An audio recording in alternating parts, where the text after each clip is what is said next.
It's no secret that Xbox Game Pass was considered to be one of the best deals in the gaming industry, offering hundreds of games, first-party titles across Bethesda, Activision, Xbox Game Studios. It truly was just the most affordable option for the most amount of games possible. And let's be honest here, Microsoft fucking ruined it. They couldn't let anybody have any fun. They couldn't let Xbox grow organically with its Game Pass and with exclusives and with everything it wanted to do. No, they had to step in. And granted, they did have to step in because Xbox decided, and with Microsoft at its helm, to purchase Activision Blizzard for 65 or 68 billion dollars, which is an insane and an exorbitant amount of money. Bethesda was small time compared to what this was. Bethesda could have been profitable within 5 years, right? We can make that money back in 5 years. Starfield, Elder Scrolls 6, the next Doom, it's going to be fucking easy, no problem.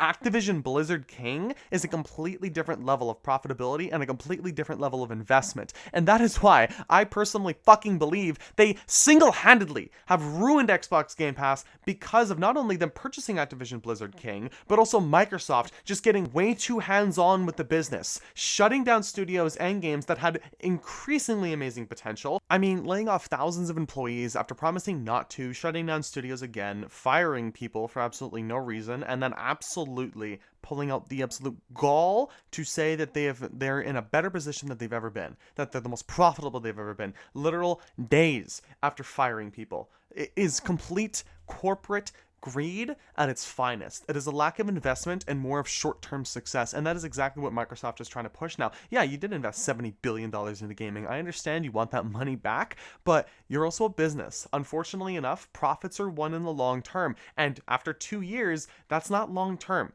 It's just not long term, especially considering how long it takes games to make. Like, most games nowadays take about 3 to 5 years to actually develop and fully publish and put out and QA test. And I can't blame Microsoft and Xbox for wanting to be profitable. They're a company, they're a business, they're a corporation, they need to make money. That is the sole purpose of them existing. I completely understand that, and I am fine with that. The problem, however, is when you have the people at the top of the company that promise certain things, people at the top of the company that say they're doing just fine, but then they still continue to fire people, and then they also take huge bonuses based on the performance of your company. Satya Nadella actually had performance metrics depending on Xbox Game Pass's success, and I'm pretty sure recently he got rid of that because, Game Pass's success hasn't been super profitable. And after realizing, hey look, maybe Game Pass isn't growing the way we want it to, you increase the price by 50% on literally everything, even the PC Game Pass plan. And keep in mind, they added nothing to the PC Game Pass plan. Nothing. They didn't change anything. All they did was increase the price on that. Xbox Game Pass Ultimate, added Ubisoft Classics, added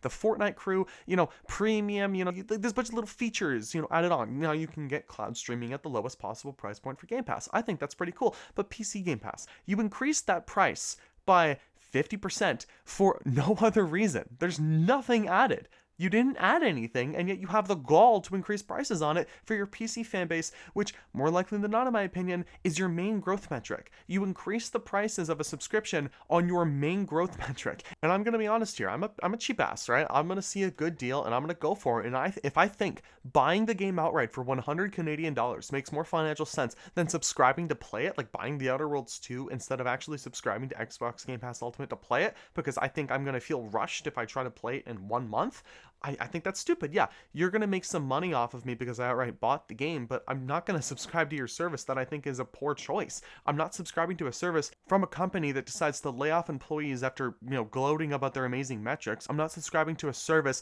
that decides to charge me $400 to $500 a year just to rent out the games. I get nothing out of it. And that was one of the great arguments made against Game Pass, is that at the end of it, you won't own anything. And that's fine. You're renting it. You don't own any of the games. But for certain games, you're only going to be playing them for a certain amount of time, so it makes most sense to rent instead of buy. But for some other games, I want to play them forever. For some games, I might go back in 3 years, and I don't want to have to resubscribe to a service that I don't necessarily want because I want to play that game. I would rather just buy the game outright.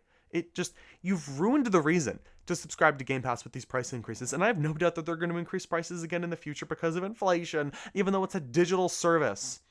It is a digital service and you're laying off employees. Your profitability should be at the highest it's ever been in years because of the amount of employees that you fired, the amount of employees that you've replaced, the amount of people that you are removing for the sake of artificial intelligence being added into your studios. Let's be honest here, we all see the Black Ops 7 problem where they're using artificial intelligence to make calling cards. That's where it starts. In 5 years, they're going to be using AI to make skins. They're going to be using AI for all sorts of other problems. And they're going to be firing people instead of actually moving that money towards anything else. No, you know where it's going to go? It's going to go to the shareholders. It's going to go to Satya Nadella. It's going to go to Phil Spencer. It's going to go to the heads of the companies. It's going to go to their bonuses. It's not going to go towards bonuses for the employees. It's not going to go towards anything else. It's not going to go towards making your subscription cheaper. It's not going to go towards making your game cheaper. It's going to go towards the pockets of the corporate leaders. And again, we live in a capitalist society. In a lot of ways, I have no problem with a corporation wanting to make money, but when it is egregious like this, we have a problem here. I know it doesn't make sense business-wise to never increase the price of their subscription, but Microsoft, y'all can't keep doing this.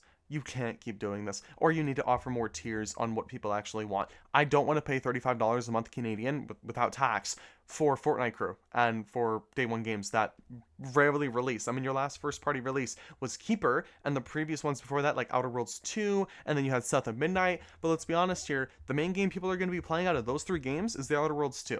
It's the main game.